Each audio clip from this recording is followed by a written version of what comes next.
What's up guys, welcome back to a brand new video. Now in this tutorial guys, I'm going to show you exactly what is new in Sapphire 2023.5. If you guys haven't heard the news yet, recently Boris Effects reached out to me and said we want to work together. We've seen your videos, we've seen your channel. There's going to be tons of videos on the Sapphire plugin because believe it or not, I actually made a lot of videos in the past using the Sapphire plugin and the other ones that are included in the bundles, but we've never really worked together as like a partnership. So right now I actually want to do a deep dive into what is actually new. I think a lot of people are sleeping on this because there's actually a lot more than you would think that is in there. If you want to skip to the actual effects that I'll be showing you in Vegas Pro, I'll just leave a timestamp on the screen where you can skip to, or you can go to the chapter of the video player just to dive straight into it. But let's start off with what is new in 2023.5. So we have a improved effect, which is pretty much a new parameter linking in Sapphire Builder, which allows you to create interactions between values and even different effects. There's improved functionality, new quick access and favorites menus in Builder create faster and more streamlined workflows. Improved functionality, customize any parameter in Builder with a unique name. New and improved presets, Builder ships with 25 plus new presets and more than 130 updated and improved presets. And we also got new flares, which is including 12 updated Sapphire and lens flares. Before we proceed guys, I want to mention a 15% discount code you guys can use on the website, which is obviously Alex15. Check out the link down in the description after this video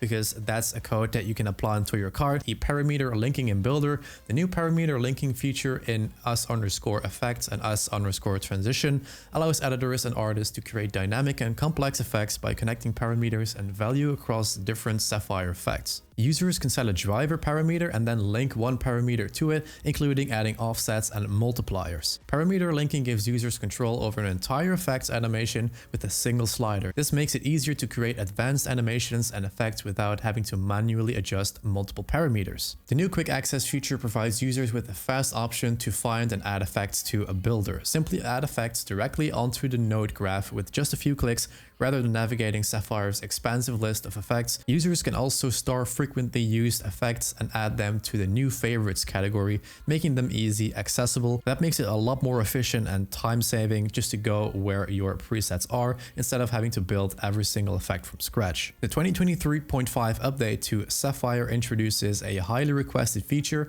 the ability to customize effect parameter names in the builder. Users can now create their own names of any parameter inside any Sapphire effect. By choosing more intuitive and user-friendly parameter names, Builder artists can quickly identify key parameters in an effect and adjust accordingly. So what's also new guys is you can tell right here, and which I already have used for the videos that I've added for other channels, we have the Sapphire lens flares. 12 more reasons to love it with the addition of new and improved flares of Sapphire 2023.5. Use the integrated Academy Award winning Mocha technology to do fast and accurate motion tracking directly in the plugin. Perfect flares wherever you need them. So as you can tell guys, the list goes on and on. We have the 2023 Sapphire Ultra Grain, which is obviously for the modern VFX artists, the editor and colorists.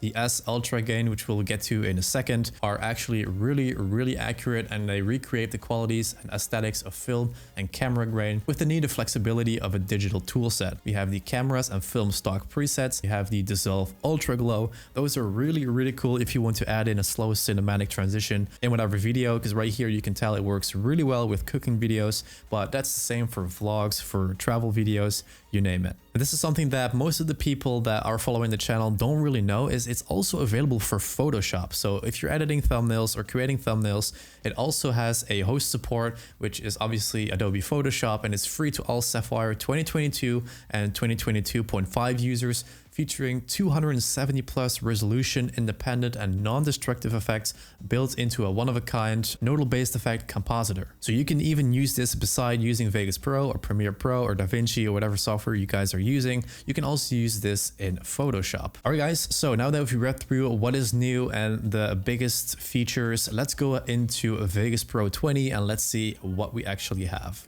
All right, so now that we are in Vegas Pro 20, as you can see right here, I have two clips. This is from an office, and this is just a picture that I took, I think about a year and a half ago. So to actually showcase what is new in the Sapphire plugin, I'm just gonna show you a couple of those transitions and effects that you guys can use. So once you have picked up Sapphire plugin and you have installed it, right here on the very left-hand side, you will pretty much see all the effects that we have actually to our reach. Obviously on the website, they showcase like the dissolve glow and the ultra grain. All right, so I'm going to place those two on the same track, and then I'm going to go to the transitions tab right here in Vegas Pro, and then I'm going to click on the film glow dissolve. I'm going to just simply drag it onto the crossfade right here. That's how simple you actually do it. And then if I play this back, as you can tell, this is pretty much how the dissolve glow works. It is really cool that you can obviously customize so much. So if I'm going to pause somewhere in the middle where the effect is happening, as you can tell that there is actually a glow intensity slider that you can bring up and down. If that's too much or too less,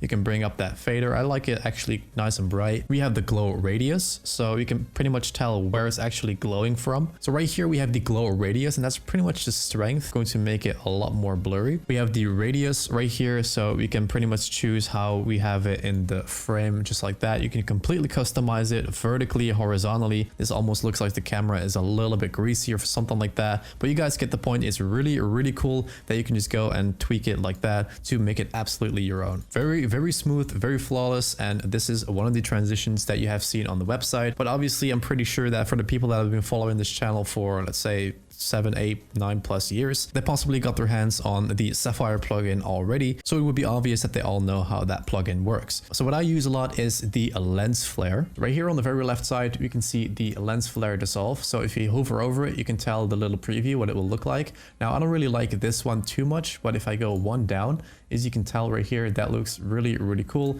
And we also have the kind of thundery lens flare. So let's go ahead and drag on this one. This is actually the one that I use most of the time. So this is the lens flare, the kind of the flash. So this is kind of like an effect that you would see in like more like sunny videos when it comes to like traveling. Because the thing is that obviously when you drag on this clip, we have all kind of parameters that we can adjust to make it completely your own. Like I've mentioned, you can have it from different directions. So if I play this back, you can tell it comes from the other direction. And it's really cool that you can also take stills. So if you just move your cursor up like that, you can actually tell it actually looks really realistic if there is like a real lens flare shining into the screen, which allows you to take a snapshot and then you can take it from there. So a lot of different really cool presets are in there. Obviously guys, if I'm going to cover everything from 2023.5, this video is going to be way too long. So that's what I mentioned always when it comes to like different software, different plugins. There's just so much stuff that I just cannot do in just one single video. And that's why I said at the beginning of this video, there's going to be a lot more videos coming about transitions, the effects, how to use this in Photoshop. So those are pretty much really cool transitions you can use in a nutshell. And there are just a lot of transitions that you don't have to do. And there are just a lot of transitions that you don't have to make all from scratch. As you can tell, this blur is, if I'm going to pause it right here, it's going to look a little bit trippy, but you can even choose like the amount of the blur. You can easily choose the blur Y, so you want to have it vertically, horizontally. It's pretty much really up to you. It's pretty much up to you how you actually change and optimize those presets. And once you're happy with it, you can just call this, for example, right here, transition 1, and then you just click on this diskette icon, which is obviously going to save our preset. So anytime we refresh this library right here, you can see transition 1, you just drag that on there and you're good to go. And like we saw at the beginning of this video guys, we also have the ultra grain. So let's drag that onto the photo and let's see what it does. So we don't have any presets because right here we can pretty much choose like the grain itself, and then we can have the grain size. So as you can tell, if you pay attention to the background, that's pretty much how it is affecting the footage. And this looks really cool because this is something that I would use if I have a Panasonic GH5 camera that I bought 2 years ago, but I want to make footage look like it's shot in 1998. So this is kind of the thing where I would just use a lot of those plugins and those presets just to make it a little bit more old, get some of that grain back from way back in the 90s. And that's just something really cool. There is so much more for you guys to explore, and we'll showcase that in all the upcoming videos about Sapphire plugin. Make sure to check out the Sapphire plugin playlist, because if you're watching this video in the future, there are a lot of videos added. This is just the first video, but this is just to get a glimpse of what is new. So this is part 1. Make sure to stay tuned guys. That's it for this video. And once again, make sure to use code Alex15 to save on the bundles on the website. The link is down in the description. Thanks a lot for watching, and I'll see you guys obviously in the next video.